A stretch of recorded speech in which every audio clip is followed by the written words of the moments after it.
Good morning students. मैं Rajesh Prasad, director of foundation physics classes Hazaribagh. Objective question के इस online class में आपका फिर से स्वागत है बच्चों। और हम लोग अभी जान रहे हैं चैप्टर 1 का इलेक्ट्रोस्टैटिक्स का ऑब्जेक्टिव क्वेश्चन, और इसमें हम लोग सेट का 55 नंबर तक हम लोगों ने कल कंप्लीट किया है। इलेक्ट्रिक फील्ड पहुंच चुके थे। इलेक्ट्रिक फील्ड में हम लोग कहां तक? 55 नंबर 55 यहां तक बच्चों हम लोगों ने कल कर लिया था पिछले वीडियो में, वीडियो 2 में। अगर आप वीडियो देख रहे हैं तो सीक्वेंस में वीडियो देखिए, सारा एक्सप्लेनेशन मिल जाएगा। वीडियो 1, वीडियो 2, आज हमारा जाएगा वीडियो 3 56 नंबर से। यहां से आज के वीडियो में हम लोग जानेंगे, ठीक है। अब देखा जाए क्या कह रहा है भाई इस क्वेश्चन में। कह रहा है कि which of the following have unit volt पर मीटर। किसका यूनिट इसमें से वोल्ट पर मीटर होगा? तो ये बहुत आसान सा है।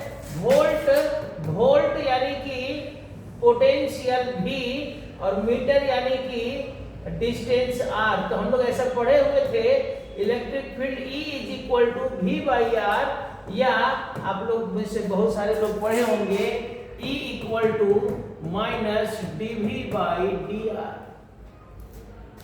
तो जब E = V/R हो रहा है तो V यानी वोल्ट और R यानी मीटर, तो यानी कि ये जो यूनिट है ये इलेक्ट्रिक फील्ड का यूनिट है बच्चों। इलेक्ट्रिक फील्ड का ही एक फॉर्मूला है, वोल्ट पर मीटर, एक रिलेशन है। तो उसी रिलेशन से इस यूनिट को हम लोग निकाल सकते हैं। Next, the force experienced bye A charge particle of -6 coulomb in the external field is 60 Newton. अब देखिएगा इस क्वेश्चन में क्या कह रहा है कि एक चार्ज पार्टिकल इतना है जो कि फोर्स एक्सपीरियंस कर रहा है, यानी it will be the test charge -6 coulomb. Test charge है ये, कैसे पता चला सर? तो ये जो चार्ज है फोर्स को क्या कर रहा है? एक्सपीरियंस कर रहा है, लगा नहीं रहा है, एक्सपीरियंस कर रहा है। कितना फोर्स एक्सपीरियंस कर रहा है सर? 60 न्यूटन। 60 न्यूटन ना। तो अब आगे क्या कह रहा है? और ये जो फोर्स लग रहा है किधर? टुवर्ड्स नॉर्थ की ओर लग रहा है। अच्छा, ये 60 न्यूटन टेस्ट चार्ज पर फोर्स लग रहा है और ये किधर लग रहा है? नॉर्थ की ओर। तो कह रहा है the electric field intensity will be. तो जो फील्ड इंटेंसिटी है वो कितना होगा, किधर होगा? तो सबसे पहले E के लिए मैग्नीट्यूड E = क्या हो जाएगा sir? Force by test charge, यानी 60/6 that is equal to 10 newton per coulomb. 10 newton per coulomb होगा ना। तो अब ये तो उसका मैग्नीट्यूड हो गया, और ये जो चार्ज है ये नॉर्थ की ओर फोर्स महसूस कर रहा है। यानी कि सर ये जो टेस्ट चार्ज अगर यहां रखे हैं, इधर नॉर्थ है तो इधर साउथ होगा। तो जब इधर साउथ होगा और ये नॉर्थ की ओर फोर्स महसूस कर रहा है, यानी इधर प्लस चार्ज होगा, तब तो ये नॉर्थ की ओर फोर्स महसूस कर रहा है टुवर्ड्स नॉर्थ। समझिएगा, ये नेगेटिव चार्ज है ना, आपका जो टेस्ट चार्ज है ये नेगेटिव है, और इस पर जो फोर्स लग रहा है नॉर्थ की ओर, यानी नॉर्थ की तरफ प्लस चार्ज होगा ना।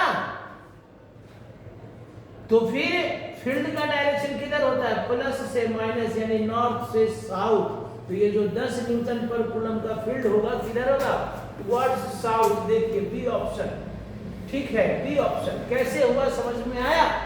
क्योंकि टेस्ट चार्ज पर फोर्स लग रहा है नॉर्थ की ओर, नॉर्थ की ओर टेस्ट लगने का टेस्ट चार्ज निगेटिव है, तो निगेटिव को अट्रैक्ट कर रहा होगा ना, तो जो प्लस चार्ज होगा वो किधर होगा, नॉर्थ की ओर होगा, तब तो वो माइनस वाला नॉर्थ की ओर अट्रैक्ट हो रहा है। तो जब प्लस वाला नॉर्थ की ओर हो गया तो फिर फील्ड का डायरेक्शन किधर हो जाएगा, नॉर्थ से साउथ, प्लस से माइनस। समझ में आई बात। नेक्स्ट यानी B option, 10 newton per coulomb towards south. An particle with charge E at rest in an electric field, force acting on it। एक पार्टिकल है जिस पर चार्ज E है, यानी चार्ज E है, तो इस और इलेक्ट्रिक फील्ड E में रख दिया गया है, तो इस पर फोर्स, तो सीधा सीधा तो अभी पढ़े होंगे F is equal to QE, QE यानी EE ना, कौन सा ऑप्शन आएगा भाई, ये बी नंबर देखिए।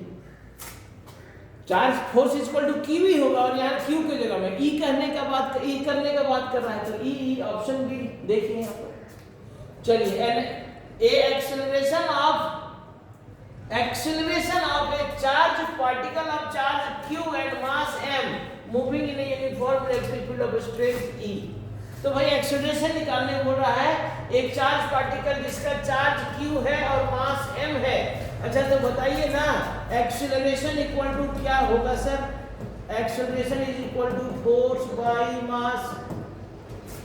तो चार्ज पार्टिकल जब इलेक्ट्रिक फील्ड में मूव कर रहा है तो फोर्स कौन लगाएगा, ग्रेविटेशनल फोर्स तो नहीं लगेगा ना, फोर्स तो इलेक्ट्रोस्टैटिक ही लगेगा, क्योंकि इलेक्ट्रिक फील्ड में जो फोर्स लगता है चार्ज के कारण लगेगा, और electric field uniform electric field of strength E, तो इस E इलेक्ट्रिक फील्ड के कारण फोर्स कितना लगेगा, QE लगेगा, और जब फोर्स QE लगेगा तो divide by mass, it is the acceleration.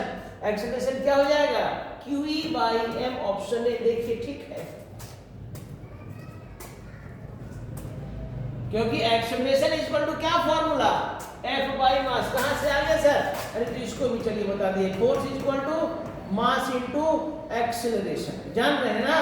तो यहां से एक्सेलरेशन इज इक्वल टू क्या हो जाएगा, फोर्स बाय मास, और जब acceleration is equal to force by mass तो फोर्स कौन लगा रहा है, इलेक्ट्रिक फील्ड, तो इलेक्ट्रिक फील्ड के कारण फोर्स कितना लगेगा, QE, तो QE by m, option A ठीक है। चलिए आगे आइए 60 नंबर। An electron and a proton are situated in a uniform electric field. The ratio of their acceleration will be। भाई ये तो अच्छा बात है, एक ही इलेक्ट्रिक फील्ड में इलेक्ट्रॉन भी है और एक ही उसी इलेक्ट्रिक फील्ड में प्रोटॉन भी है, और तो फोर्स ऑन, तो एक्सेलरेशन ऑफ इलेक्ट्रॉन कितना हो जाएगा भाई, F बाई m, यानी कि QE बाई m E, और एक्सेलरेशन ऑफ प्रोटॉन तो हो जाएगा sir QE by mp। Electric field same है और इलेक्ट्रॉन और प्रोटॉन का चार्ज सेम होता है, तो फोर्स तो दोनों में सेम लगेगा, लेकिन एक्सेलरेशन सेम नहीं होगा। सर ऐसा क्यों, एक्सेलरेशन सेम इसलिए नहीं होगा बच्चों, क्योंकि एक्सेलरेशन जो है फोर्स के साथ साथ मास पर डिपेंड करता है। एक्सेलरेशन जो है फोर्स के साथ साथ मास पर भी डिपेंड करता है ना। Acceleration is equal to force by mass, अभी पिछला क्वेश्चन में भी बताया, acceleration is equal to force by mass. Force तो दोनों पर सेम लगेगा, लेकिन मास तो दोनों का अलग अलग है, इसलिए एक्सेलरेशन अलग अलग होगा। तो अब दोनों का रेशियो निकाल, रेशियो ऑफ देयर एक्सेलरेशन, पहले इलेक्ट्रॉन है यानी AE by AP is equal to क्या हो जाएगा भाई, QE by ME into MP by QE। ये कटा, यानी कि क्या बच गया, देखिए तो AE by AP is equal to MP by ME, यानी कि क्या, देखिए ना, इस रेशियो से कुछ पता चला। तो जो एक्सेलरेशन है वो मास के इन्वर्सली होगा, ऐसे भी यहाँ पर भी एक्सेलरेशन जो है मास के इन्वर्सली ही हो रहा था। तो जिसका मास ज्यादा होगा प्रोटॉन और इलेक्ट्रॉन में, उसका एक्सेलरेशन कम होगा क्योंकि फोर्स बराबर लगा है। तो अब बताइए क्या कह रहा है।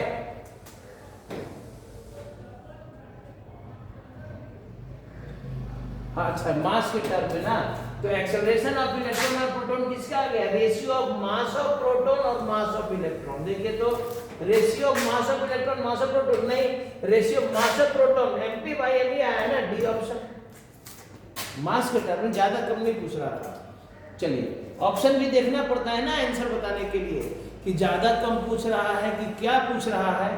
तो यहाँ ऑप्शन जो है जो आया है उसी के टर्म में कि जो एक्सेलरेशन का रेशियो है किस टर्म में आया, तो ratio of mass of proton by mass of electron, D option. ठीक है चलिए अब 61 में आइए, क्या कह रहा है, a proton and electron are placed in a uniform electric field. तो वही वाला पिछला ही क्वेश्चन है। तो ऑप्शन देखिए, electric force acting on them will be equal, सही है। इलेक्ट्रिक फोर्स दोनों पर क्या लगेगा, सेम लगेगा। भी पिछले क्वेश्चन में भी बताया क्योंकि F इक्वल टू क्या जी, QE ना, तो चार्ज दोनों का सेम है, इलेक्ट्रिक फील्ड सेम है, तो फोर्स भी दोनों का, force on electron is equal to force on proton same लगेगा। आगे क्या कह रहा है, द मैग्नीट्यूड ऑफ, अच्छा एक मिनट, मैग्नीट्यूड का भी बात कर रहा है, okay okay. Electric force acting on them will be equal, तो नहीं भाई, मैग्नीट्यूड इक्वल और फोर्स में कैसे लगेगा, एक का प्लस चार्ज एक का माइनस है, तो फोर्स के मतलब डायरेक्शन भी ना। तो वही चीज ऑप्शन देखने के बाद भी कभी कभी आंसर का पता चलता है, इसलिए टिक करने से पहले ना ऑप्शन देख लिया जाए। यहाँ पर कह रहा है फोर्स विल बी इक्वल और magnitude of force will B, दो बात हो गया।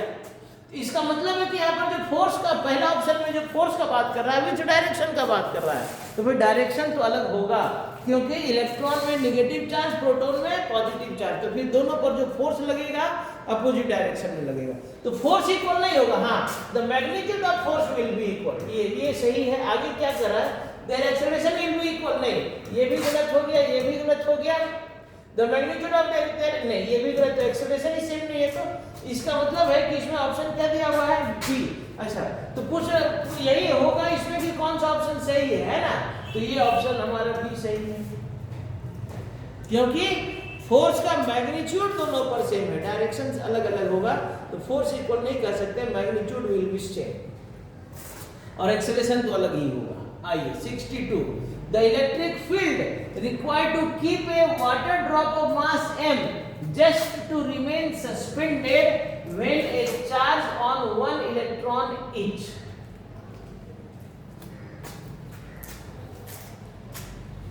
When it is charged, ऐसा होना चाहिए, when it is charged with one electron। हाँ बहुत अच्छा, कह रहा है एक वाटर ड्रॉप है भैया, देखिए एक वाटर ड्रॉप है और इसमें एक इलेक्ट्रॉन के बराबर चार्ज कर दिया गया। अब जब वाटर ड्रॉप को यहां पर रखेंगे तो गिर न जाएगा, गिरना नहीं है, गिरना नहीं है, तो कह रहा है नहीं गिरने के लिए कितना का इलेक्ट्रिक फील्ड इसको देना पड़ेगा। अब इलेक्ट्रिक फील्ड क्या करेगा, तो ये जब गिर रहा है तो इलेक्ट्रिक फील्ड इस पर फोर्स लगा करके इसको क्या करेगा, होल्ड करके रखेगा हवा में, सस्पेंड करके रखेगा। तो कितना का इलेक्ट्रिक फील्ड दिया जाए, तो भैया इसका वेट लगेगा mg नीचे ना, तो फिर इसको नहीं गिरने देना है, तो इलेक्ट्रिक फील्ड के कारण फोर्स भी बराबर होना चाहिए, यानी F is equal to mg होना चाहिए, तब ये नहीं गिरेगा ना। और इलेक्ट्रिक फील्ड के कारण फोर्स कितना हो जाएगा जी, QE is equal to mg, then E पूछ रहा है, E इज इक्वल टू क्या हो जाएगा, mg बाई q, ये आ जाएगा option, mg by q, q यानी E, q यानी चार्ज को E के टर्म में दे रहा, q यानी E, कौन सा ऑप्शन हो जाएगा जी, देखिए B ऑप्शन।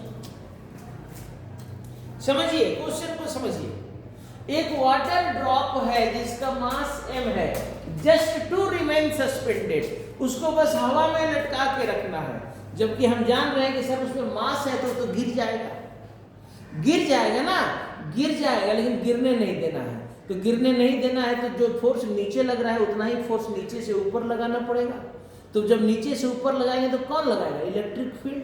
तो इलेक्ट्रिक फील्ड के कारण जो फोर्स लगेगा, force due to electric field, और उसका जो वेट mg है, ये दोनों आपस में क्या होना चाहिए? बराबर होना चाहिए। तो ये यहाँ पर सस्पेंडेड रह जाएगा। बस यही कंसेप्ट था। अब इलेक्ट्रिक फील्ड के कारण फोर्स कितना होगा? QE is equal to mg। तो यहाँ E पूछ रहा है ना, इलेक्ट्रिक फील्ड E पूछ रहा है, तो E इक्वल टू क्या हो जाएगा? mg by q। mg by q ना, बस हो गया। नेक्स्ट आइए, अब आ जाता है topic SI unit of electric dipole moment, यानी यहां से डाइपोल आ गया। वहां तक इलेक्ट्रिक फील्ड और उसका कंसेप्ट था। इलेक्ट्रिक फील्ड क्या होगा, एक चार्ज का इलेक्ट्रिक फील्ड क्या होगा, फील्ड का बात करेंगे तो दो charge, source charge, test charge का चर्चा होगा।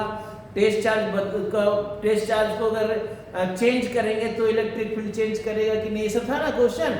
सोर्स चार्ज को चेंज करेंगे तो क्या होगा, ये सारा एकदम ऑब्जेक्टिव को ना बहुत ढंग से बनाया गया बच्चों। अगर आप एक एक क्वेश्चन को ढंग से सीख लेते हैं, जान लेते हैं, तो ऑब्जेक्टिव के साथ साथ कंसेप्ट पर भी पकड़ हो जाएगा। इसके लिए हर एक क्वेश्चन को मन लगा के देखना होगा, समझना होगा। इतना ऑब्जेक्टिव कर जाने के बाद एग्जाम में किसी भी तरह का ऑब्जेक्टिव आ जाएगा, नहीं छूटेगा। ओके, आइए अब आता है बात SI unit of electric dipole moment की। तो इलेक्ट्रिक डाइपोल मोमेंट P क्या है भाई? P equal to Q into 2A। Dipole का चार्ज और डाइपोल का लेंथ, तो चार्ज के लिए यूनिट कूलम और 2A के लिए मीटर, कूलम मीटर। किधर गया भाई? ये सी ऑप्शन, कूलम मीटर है तो ठीक तो है। चार्ज का क्या यूनिट? डाइपोल मोमेंट का क्या formula the? Product of charge and dipole length.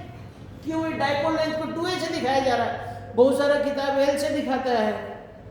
तो उससे क्या हुआ? ये है क्या? Dipole length. बहुत सारा किताब D से दिखाता है। तो चार्ज इनटू लेंथ, तो चार्ज के लिए कूलम, लेंथ के लिए metre, coulomb metre. Okay, dimensional formula of dipole moment. तो भाई डायमेंशनल फॉर्मूला चार्ज के लिए 18 और लेंथ के लिए L, तो इसको अरेंज करके लिखेंगे ना, LTA या फिर ALT भी लिख सकते हैं। देखिए क्या दिया हुआ है, M0 LTA, ये ऑप्शन होगा। LTA हुआ ना, M नहीं है तो M को 0 कर दिया, ऑप्शन ठीक है। ओके, आइए 65 क्या कह रहा है भाई? 65 में क्या कह रहा है? हाँ, electric field intensity due to dipole at a point of distance r from its centre varies h। लेकिन अब यहां पर देखिए, सेंटर से डिस्टेंस r पर कह रहा है कि डाइपोल का। अब लेकिन बात कीजिए ना, तो हम लोगों के सिलेबस में डाइपोल का जो इलेक्ट्रिक फील्ड है दो केस में पढ़ना था, axial line and due to end on the equatorial line, axial position and equatorial position. बच्चों हम सब्जेक्टिव का भी वीडियो डाल रहे हैं, और ये सारा जो सब्जेक्टिव का भी जो भी क्वेश्चन है, axial line, equatorial and dipole, torque, ये सारा वीडियो डाला हुआ, सारा क्वेश्चन को हमने एक्सप्लेन किया हुआ है सब्जेक्टिव वीडियो में। ऑब्जेक्टिव के वीडियो के साथ साथ हर दिन हम सब्जेक्टिव का भी वीडियो डाल रहे हैं। आप मन लगा करके दोनों तरह के वीडियो को देखिए, जिसमें भी डाउट हो। हमारा कोशिश है आपका रिजल्ट बेहतर से बेहतर हो सके। ओके, तो बात कर रहे हैं कि अगर डाइपोल का, जब हम लोग बात करें, डाइपोल की चर्चा करें, तो डाइपोल का जो फील्ड है बच्चों, ये दो केस में हमको पढ़ना था, on the axial position and on the equatorial position. और दोनों केस में हमारा जो इलेक्ट्रिक फील्ड आया था बच्चों, ई एक्सियल जो था, ई एक्सियल आया था 2kp/r³ एंड ई इक्वाटोरियल कितना आया था? ई इक्वाटोरियल ये भी आया था kp/r³। तो कह रहा है कि ये r जो है सेंटर से डिस्टेंस, तो कह रहा है ये कैसे वैरी कर रहा है? देखिए तो 1/r³ वैरी कर रहा है। देन ऑप्शन डी, सारा फॉर्मूला भी लिखते जा रहे ताकि पता चले कौन सा ऑप्शन सही हो रहा है, क्या हो रहा है। ऑप्शन डी तो लिखा हुआ था, रट लिए ADBCD। क्या होना है उससे, कंसेप्ट तो नहीं बुझाया ना। लेकिन अगर हम यहाँ पर बता दिए कि एक्सियल हो या फिर इक्वाटोरियल हो, दोनों के केस में हमारा जो इलेक्ट्रिक फील्ड है एक्सियल 2 kp/r क्यूब, इक्वाटोरियल के लिए kp/r, दोनों के केस में हमारा जो फील्ड है inversely depends on the cube of the distance. तो हमको पता चल गया सर इन्वर्सली यानी आप इन्वर्स 3। ओके 66 में आइए, क्या कह रहा है, the electric dipole moment at an electric dipole made up of 2 opposite charges having magnitude इतना एंड इतना। कह रहा है कि दो एक डाइपोल है, इसका दोनों चार्ज भाई दिया हुआ है और Q1 Q और Q दिया हुआ है प्लस Q माइनस Q दिया हुआ है ये, और सेपरेटेड बाय ए डिस्टेंस आपका 2a भी दे दिया, ये जो 2a है ये भी दे दिया 2.4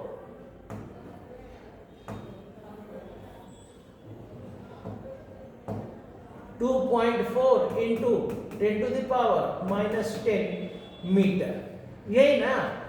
तो क्या निकालना था, इलेक्ट्रिक डाइपोल मोमेंट। तो भैया कितना आसान था, dipole moment P is equal to Q into 2a।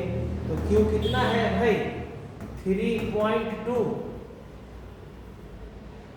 Into 10⁻⁻19 और ये दिया हुआ है 2.4 इंटू 10⁻⁻10, यानी कि देखिए पावर जो है 29 तो हो रहा है, लेकिन अब इसको मल्टीप्लाई करके देखना होगा ना कितना आ रहा है, 33.2 इंटू 2.4, ठीक है। 24 दूनी 48, 24 की 72 और 4 76। तो यहाँ पर तो देखिए 7.68 इंटू 10⁻⁻29, सब में 7.68 तो है, लेकिन ऑप्शन हो जाएगा हमारा बी।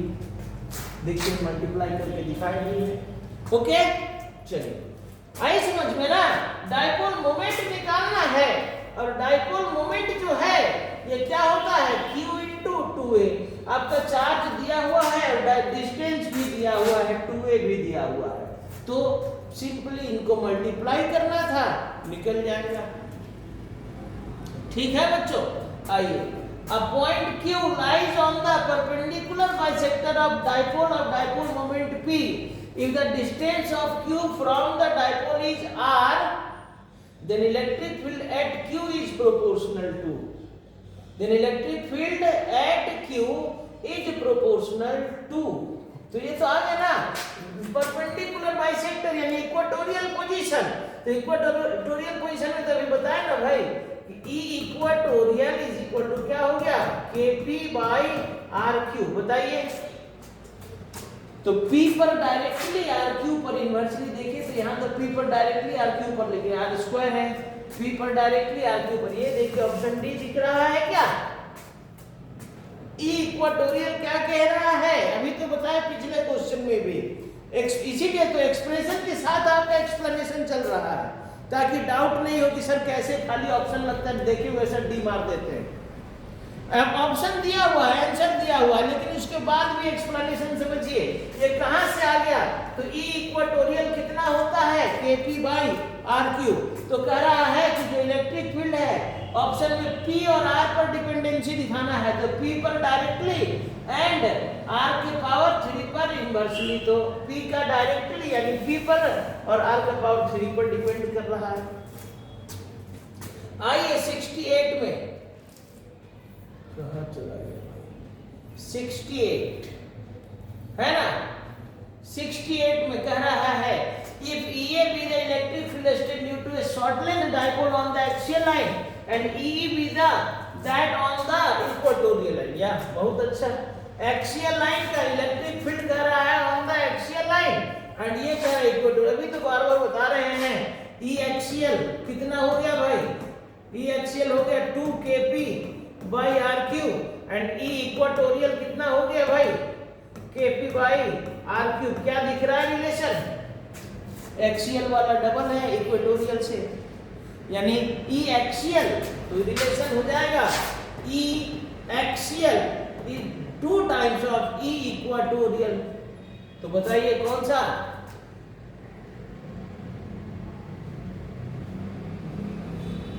ऑप्शन ए गड़बड़ है, ई एक्सियल है ना, ये ई ई ई ई ई ई ई ई ई ई ई होगा यहाँ पर, E equatorial, it is E E, option A. ठीक है, ऑप्शन ए, और ऑप्शन ए में थोड़ा सा मिसप्रिंट है, सुधार की जरूरत है। ई इक्वाटोरियल, ई ए नहीं, E axial is equal to 2 times of E equatorial, और इक्वाटोरियल वाले को ई ई दिखा रहा है ना, ई ई। ठीक है बच्चों, आइए 69 में कह रहा है the angle between the electric dipole moment and electric field intensity due to electric dipole at a point on the axial point. अब याद कीजिए एक्सियल पॉइंट में, एक्सियल पॉइंट में इलेक्ट्रिक फील्ड मान लिया जाए, हमने ले लिया इधर माइनस चार्ज ले लिया, इधर प्लस चार्ज ले लिया, और हमने इधर निकाल दिया यहाँ पर एक्सियल पॉइंट पर इलेक्ट्रिक फील्ड। तो यहाँ पर जो इलेक्ट्रिक फील्ड होगा वो किधर होगा बच्चों, बता सकते हैं कोई? तो यहाँ पर जो इलेक्ट्रिक फील्ड होगा वो क्या होगा? पहली बात, डाइपोल मोमेंट का डायरेक्शन इधर आएगा माइनस से प्लस, और इलेक्ट्रिक फील्ड का डायरेक्शन इधर आ जाएगा, इसका भी हो जाएगा क्या, इधर ही आ जाएगा। क्यों? क्योंकि सर प्लस चार्ज नजदीक है ना, तो जो नजदीक होगा उसका इधर होगा, तो फील्ड, नेट इलेक्ट्रिक फील्ड का भी डायरेक्शन इधर हो गया, और डाइपोल यानी कि 0 डिग्री। ठीक है, बहुत अच्छा, 0 डिग्री, ऑप्शन डी। ये देखिएगा ना, पढ़ाते समय बताया गया था। ठीक है, चलिए खैर कोई बात नहीं, इसको थोड़ा सा एक्सप्लेन कर दें, हटाइए थोड़ा, कुछ नए बच्चे भी जुड़ते हैं उनके लिए एक्सप्लेन करते हैं। ओके, चलिए इलेक्ट्रिक फील्ड, तो भैया इलेक्ट्रिक फील्ड यहाँ पर प्लस का होगा माइनस का होगा, तो प्लस वाला इलेक्ट्रिक फील्ड किधर आ जाएगा, इधर outward due to positive charge. Minus के लिए इलेक्ट्रिक फील्ड इधर आ जाएगा, माइनस का electric field towards the charge. तो ग्रेटर कौन है, तो जो चार्ज तो दोनों सेम है, तो ये नजदीक है, तो जो नजदीक है उसका इलेक्ट्रिक फील्ड ग्रेटर होगा। तो मान लीजिए इसको हम 10 न्यूटन लगा रहे हैं, कोई 5 न्यूटन लगा रहा है, तो इसका नेट फील्ड किधर आएगा, मेरी तरफ ना, यानी प्लस की ओर, प्लस से अवे इधर, यानी कि माइनस से प्लस, इस डायरेक्शन में आ जाएगा। नेट इलेक्ट्रिक फील्ड का डायरेक्शन इधर आ जाएगा, तो इधर आ जाएगा, और डाइपोल मोमेंट का भी डायरेक्शन इधर ही हो रहा है, तो इलेक्ट्रिक फील्ड और dipole moment both are in the same direction, therefore angle will be 0 degree. ठीक है, अब यहां पर आ जाइए, angle between electric dipole moment and electric field intensity due to dipole at the equatorial line and axial line. अच्छा, ये सब है, ये आपका डाइपोल हो गया भाई। तो अगर यहाँ माइनस यहाँ प्लस, तो अभी अगर ये एक्सियल लाइन हो गया, तो यहाँ पर तो इलेक्ट्रिक फील्ड इधर हो गया, और ये आपका इक्वाटोरियल लाइन हो गया। आप बताइए, तो इक्वाटोरियल लाइन में तो प्लस के लिए आउटवर्ड, माइनस के लिए इनवर्ड, नेट इलेक्ट्रिक फील्ड बीच से ई एक्सियल आ गया, ये सॉरी ई इक्वाटोरियल हो गया, and this is the E axial हो गया। तो अब देखिए ना, ई एक्सियल माइनस से प्लस और ई इक्वाटोरियल प्लस से minus, both are opposite to each other. देखिए, both are opposite to each other, opposite to each other means 180 degree. देखिए ऑप्शन सी भी दिया हुआ है। अरे इस प्लस चार्ज का फील्ड इधर होगा, माइनस चार्ज का फील्ड इधर, तो इन दोनों का रिजल्टेंट बीच से जाएगा जी। तो नेट इलेक्ट्रिक फील्ड इक्वाटोरियल का ये हो गया, और एक्सियल का नेट इलेक्ट्रिक फील्ड ये हो गया, तो दोनों के बीच में कितना एंगल हो रहा है, 180 degree opposite to each other, है ना। आइए 71 में क्या कह रहा है बच्चों, an electric dipole is placed in a uniform electric field, then the net force on the dipole 0। यानी नेट फोर्स एक इलेक्ट्रिक फील्ड में डाइपोल को रखना, डाइपोल को रखने का मतलब माइनस चार्ज प्लस चार्ज। अगर इलेक्ट्रिक फील्ड का डायरेक्शन इधर है, तो इधर प्लस इधर माइनस, ये प्लस वाला इसको अपनी ओर खींचेगा, माइनस वाला अपनी ओर खींचेगा, net force equal and opposite 0, F net equal to 0। क्या आ जाएगा, इज ऑलवेज 0। बहुत अच्छा, ऑप्शन ए भी होगा, क्योंकि इलेक्ट्रिक फील्ड तो दोनों के लिए सेम ना हुआ, और इलेक्ट्रिक फील्ड जब दोनों के लिए सेम हो गया, और डायपोल यानी कि equal charge and opposite charge, equal and opposite charge, तो फील्ड सेम, चार्ज सेम, तो फोर्स सेम, लेकिन चार्ज का नेचर तो अपोजिट है, तो फोर्स भी अपोजिट लगेगा। अब इक्वल एंड अपोजिट फोर्स क्या रिजल्टेंट देता है? Zero resultant, therefore it always zero. ठीक है, आइए नेक्स्ट में हमारा 72। In a non uniform electric field dipole experience क्या? तो भैया नॉन यूनिफॉर्म इलेक्ट्रिक फील्ड है, यानी इलेक्ट्रिक फील्ड समान नहीं है, तो फिर दोनों डायपोल सेपरेशन में रखा रहेगा, तो एक पर ज्यादा फोर्स लगेगा, एक पर कम फोर्स लगेगा, तो नेट फोर्स भी लगेगा, नेट फोर्स भी लगेगा और उस पर टॉर्क भी लगेगा। ठीक है, B option, uniform electric field में फोर्स नहीं लगता है लेकिन टॉर्क लगता है, क्योंकि डायपोल रोटेट करता है। लेकिन जब यूनिफॉर्म इलेक्ट्रिक फील्ड नहीं है तो डायपोल रोटेट तो करेगा, लेकिन नेट फोर्स जीरो नहीं होगा, क्योंकि अलग अलग फील्ड है, तो फिर फोर्स भी अलग अलग लगेगा दोनों चार्ज पर। इसलिए torque as well as net force. Torque experience by an electric dipole और dipole moment P in uniform. अभी देखिए वही बात कर रहे थे कि अगर एक डायपोल को यूनिफॉर्म इलेक्ट्रिक फील्ड में रखेंगे तो टॉर्क लगेगा। टॉर्क कितना लगता है? Torque is equal to P cross E, या अगर इसको साइन थीटा में बदले then P E sine theta, ऐसा भी ऑप्शन दे सकता है। इसलिए बच्चों इसको भी याद रखें। अब देखिए यहाँ पर, तो फिर कौन सा किस में दिया हुआ है? क्रॉस में दिया हुआ है, then P cross E, option C. देखिए ऑप्शन सी, ठीक है। A dipole is placed in uniform electric field, maximum torque. तो मैक्सिमम टॉर्क के लिए भैया देखिए ना, टॉर्क जो है साइन थीटा पर डिपेंड कर रहा है। इलेक्ट्रिक फील्ड यूनिफॉर्म और डायपोल मोमेंट कांस्टेंट रहेगा, तो फिर जो टॉर्क है वो थीटा पर डिपेंड करेगा। तो साइन थीटा का मैक्सिमम वैल्यू कब होगा?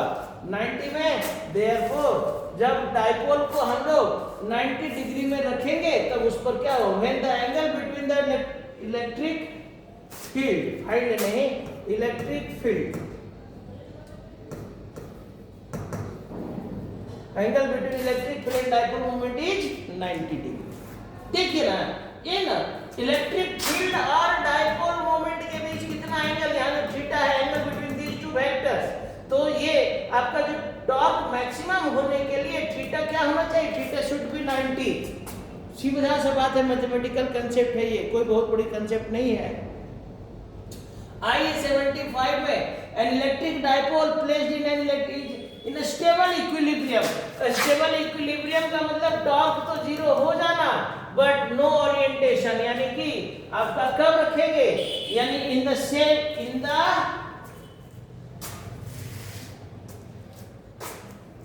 कि नेट फोर्स जीरो हो जाए इन the same direction. Stable equilibrium torque zero और सेम डायरेक्शन,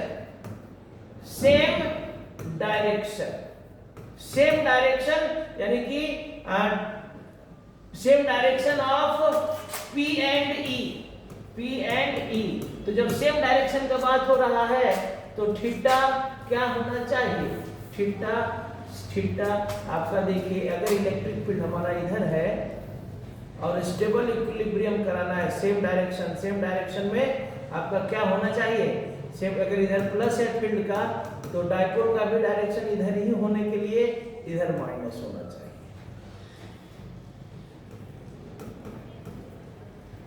तो सेम डायरेक्शन यानी जीरो, ठीक है, जीरो ही आएगा। कौन सा ऑप्शन दिया हुआ है?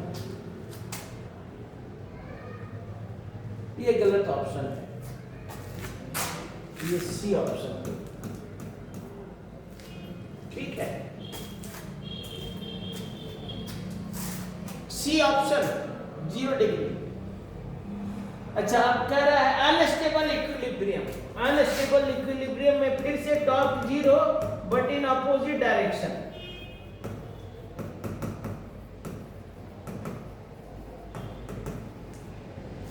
अपोजिट डायरेक्शन मतलब किसका अपोजिट डायरेक्शन?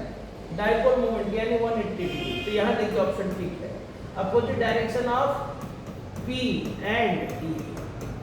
तो ये ऑप्शन ठीक है, ये ऑप्शन गलत है, यहाँ पर ऑप्शन सुधार लेंगे, सी ऑप्शन होगा यहाँ पर, सी यानी 0 डिग्री। ओके बच्चों, ये कंडीशन है, इक्विलिब्रियम मतलब टॉर्क 0, लेकिन अब टॉर्क दो तरह, साइन का जो वैल्यू है 0 में 0 और 180 में 0, तो ये कंडीशन है कि अगर सेम डायरेक्शन में रखेंगे then it is called stable equilibrium, और अपोजिट डायरेक्शन में रखेंगे उस समय भी टॉर्क 0 होगा but it is called unstable equilibrium. ठीक है। I-77 when placed in a uniform electric field in dipole experience torque only, a torque only, both नहीं, यूनिफॉर्म है ना, तो अभी नॉन यूनिफॉर्म होता तो दोनों लगता, लेकिन यूनिफॉर्म में क्या होगा, ओनली टॉर्क, नेट फोर्स 0। अभी तो समझा, पीछे क्वेश्चन आया था।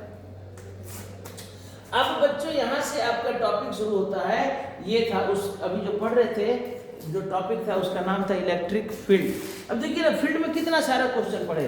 फील्ड, एक चार्ज का फील्ड कितना होगा, किस पर डिपेंड करेगा, फिर डायपोल का फील्ड कितना होगा, एक्सियल लाइन पर क्या होगा, इक्वेटोरियल लाइन पर क्या होगा, एंगल कितना होगा, सारी चीज। कोई भी क्वेश्चन आपका नहीं छूटेगा, इससे बाहर क्वेश्चन ही नहीं बनेंगे। इसी क्वेश्चन को घुमा फिरा करके देगा, इससे बाहर क्वेश्चन नहीं बनेंगे। इतना क्वेश्चन कर लीजिएगा, गारंटी 100% की गारंटी है, सारा ऑब्जेक्टिव आ जाएगा।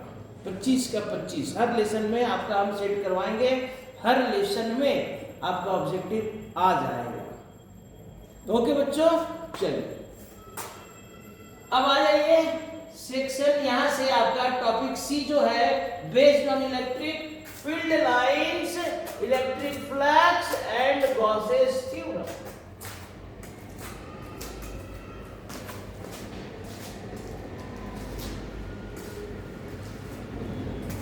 आइए बच्चों,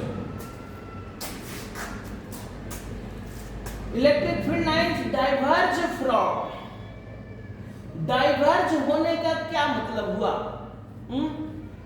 फील्ड लाइंस तो समझिए पहले, फील्ड लाइंस कन्वर्ज और डाइवर्ज। कन्वर्ज मतलब होता है एक ही जगह पर आके मिलना, और डाइवर्ज होता है यहां से बिखर जाना, यानी कि मतलब क्या, डाइवर्ज यानी आउटवर्ड हो जाना और कन्वर्ज यानी इनवर्ड हो जाना। तो कैसा चार्ज के लिए डाइवर्ज यानी आउटवर्ड और कन्वर्ज यानी कि एक मीनिंग और समझ लीजिए, inward. Converging lens, diverging lens सुने होंगे। कॉन्केव और कॉन्वेक्स का दो और भी नाम है, कॉन्केव लेंस और convex lens. Concave mirror, convex mirror. Concave mirror को हम लोग कन्वर्जिंग मिरर भी कहते हैं, कॉन्वेक्स मिरर को डाइवर्जिंग, क्योंकि वो बिखरा देता है, बाहर की ओर फैला देता है। तो diverge from, field lines diverge यानी आउटवर्ड, किसके लिए? तो सर पॉजिटिव चार्ज के लिए। देखिए कितना सिंपल सा ऑप्शन था। प्लस चार्ज के लिए फील्ड लाइंस किधर होता है? आउटवर्ड, और माइनस चार्ज के लिए फील्ड लाइंस किधर होता है? इनवर्ड। तो नेक्स्ट क्वेश्चन है, electric field lines converge eight negative charge. आया समझ में? चलिए, टू इलेक्ट्रिक फील्ड लाइंस, अब हम लोग फील्ड लाइंस का प्रॉपर्टी याद कीजिए। Electric field lines never intersect, वही वाला ऑप्शन है, इंटरसेक्ट का बात कर रहा है, तो नेवर इंटरसेक्ट। क्यों भाई? याद कीजिए, रीजन बताए थे क्यों नहीं इंटरसेक्ट करेगा, because they have only one direction, और जब दो या दो से अधिक रे एक ही डायरेक्शन में चलेगा तो कभी नहीं करेगा। और इलेक्ट्रिक फील्ड लाइंस किस डायरेक्शन में चलता है? फ्रॉम प्लस टू माइनस, तो इंटरसेक्ट नहीं करेगा। चलिए, the tangent at any point on the electric field lines give, अगर एक कर्व इलेक्ट्रिक फील्ड लाइन है तो वहां पर अगर टेंजेंट ड्रॉ करें क्या देगा? Give the direction of electric field, क्या देगा? Direction of electric field at that point B option. ये सब थ्योरेटिकल क्वेश्चन है, फील्ड लाइंस का प्रॉपर्टी पढ़ेंगे तो ये सारा आंसर आपको डायरेक्ट मिल जाएगा। Spacing between field lines indicate, अब फील्ड लाइंस के बीच का जो स्पेस है कहीं ज्यादा कहीं कम, ये क्या बता रहा है? Strength of magnetic field. जहां स्पेस ज्यादा होगा electric field is weak, strong, उसका जो स्ट्रेंथ है कमजोर होगा। अगर इलेक्ट्रिक फील्ड लाइंस का स्पेस कम है, नजदीक नजदीक है, then electric field is strong. तो स्पेसिंग बिटवीन इलेक्ट्रिक इंडिकेट क्या, स्ट्रेंथ को इंडिकेट कर रहा है। कोई दिक्कत है? These all are theoretical question, properties पढ़े होंगे, आसानी से हो जाएगा। The density of electric field lines at any point, so अब ये बात वही चीज है, फील्ड लाइंस का डेंसिटी घनत्व, वही तो स्पेसिंग या डेंसिटी एक ही चीज है।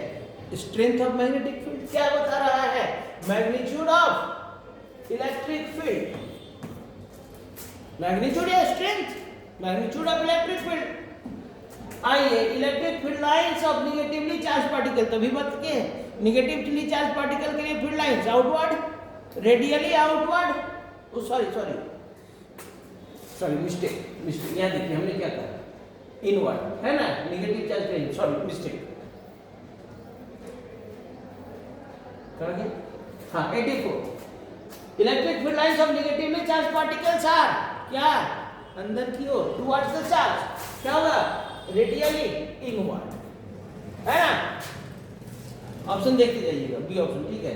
Electric field lines emanating from a charge q are shown in figure, what is the sign। अब देखिए एक चार्ज q है, ये साइड हो गया, इस चार्ज के लिए फील्ड लाइंस दिया हुआ है ऐसा बाहर की ओर, यानी कि this will be positive charge. ये कौन सा चार्ज होगा, पॉजिटिव चार्ज होगा। ऑप्शन देखिए, option A positive.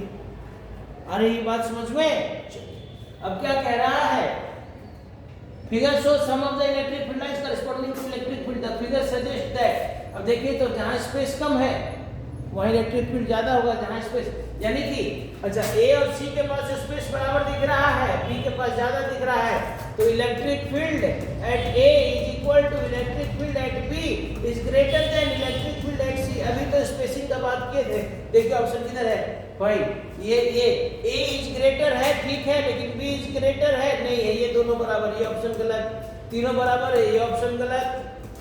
A equal to सी, ये ठीक है, ग्रेटर देन बी, ये भी बहुत अच्छा है, लेकिन ये भी सेम है, लेकिन लेस देन बी नहीं, बी का कम है, बी का कम होगा, ए और सी का ज्यादा होगा, यानी ये ऑप्शन यानी ऑप्शन सी, देखिए ऑप्शन सी है वहां। ओके बच्चों, देखिए कितना आसानी से कंसेप्ट याद रखिए, सारा धड़ाधड़ बनता चला जाएगा। चलिए फिगर से electric field line due to two charge q1 and q2, है ना, find out sign of charge. बताइए दोनों में अंदर की ओर आ रहा है भाई, एक q1 में भी अंदर की ओर आ रहा है, q2 में भी अंदर की ओर ही आ रहा है, इनवर्ड यानी negative charge, both negative, option A. देखिए आ गया, बोथ नेगेटिव आ गया क्या। अब देखिए यहाँ पर ये एक मेटेलिक स्फीयर है, it is a metallic sphere, metallic sphere यानी कंडक्टर भाई, कंडक्टर। तो इलेक्ट्रिक फील्ड लाइंस का कंडक्टर का क्या प्रॉपर्टी हुआ था, याद है, electric field lines never pass through a conductor, पहला, and electric field lines are perpendicular to the surface of a conductor, never pass through a conductor में सारा पास करा दिया, तो ये गलत, ये गलत, ये गलत, ये नहीं पास करा, तो यही सही होगा, है ऑप्शन 4 डी ऑप्शन। आइए 89, यहाँ ऑप्शन थोड़ा गलत है, इसका देख लेते हैं। Figure shows electric field lines due to two charge A and B in which one of the following statement is. अब देखिए ना यहाँ क्या दिखा रहा है भाई, इधर से निकल रहा है, इधर जा रहा है, यानी कि ये हमारा प्लस होगा और ये हमारा माइनस होगा, है ना, यानी B इज पॉजिटिव और यहाँ पर A है, इट इज A, और यहाँ पर B है, it is B। B is positive, A is negative, देखिए यहाँ दोनों जगह A is positive, B is negative, A is positive, B is negative, ठीक है। दोनों में से एक को सुधार लेते हैं, इसको सुधार दिया जाए, ऑप्शन बी दिया हुआ, बी को सुधार दिया जाए, तो बी में क्या होगा, B is positive, A is negative.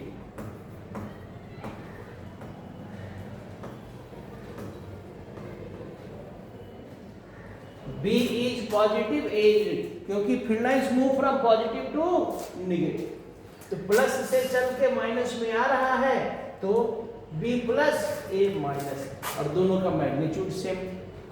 चलिए आइए 90 नंबर में, number of electric field lines of force passing through given area of surface is called flux.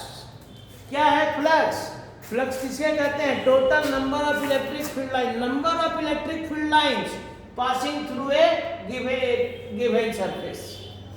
किसी भी सरफेस से कितना फील्ड लाइंस पास कर रहा है, यही ना कह रहा है कि एक सरफेस दिया हुआ है, इसके एरिया से जो फील्ड लाइंस पास करेगा क्या कहलाएगा? Electric flux. ये तो बच्चों आज इतना ही रखते हैं। क्वेश्चन नंबर 90, टोटल पहला चैप्टर में 130 क्वेश्चन है, तो आज 90 हुआ ना, 40 क्वेश्चन, एक वीडियो और, यानी 4 वीडियो में आपका पहला लेसन कंप्लीट। 130 या 31 क्वेश्चन, 130 और 31, तो ये आपका 90 तक हुआ। कल हम लोग 40 क्वेश्चन का एक वीडियो बना लेंगे, वीडियो 4। तब तक के लिए have a nice day, must watch the video and what, and share this video to all of your friends which are appearing in the exam of 12 exam in 2026. So बच्चों मन लगा करके वीडियो देखिए, और सब्जेक्टिव का भी video हमने डाला हुआ है।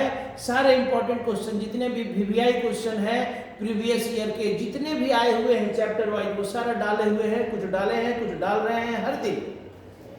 तो वीडियो को देखिए मन लगा करके, ऑब्जेक्टिव देखिए, सब्जेक्टिव देखिए, ताकि आपकी तैयारी में कोई कमी न रह जाए। ओके बच्चों, बाय।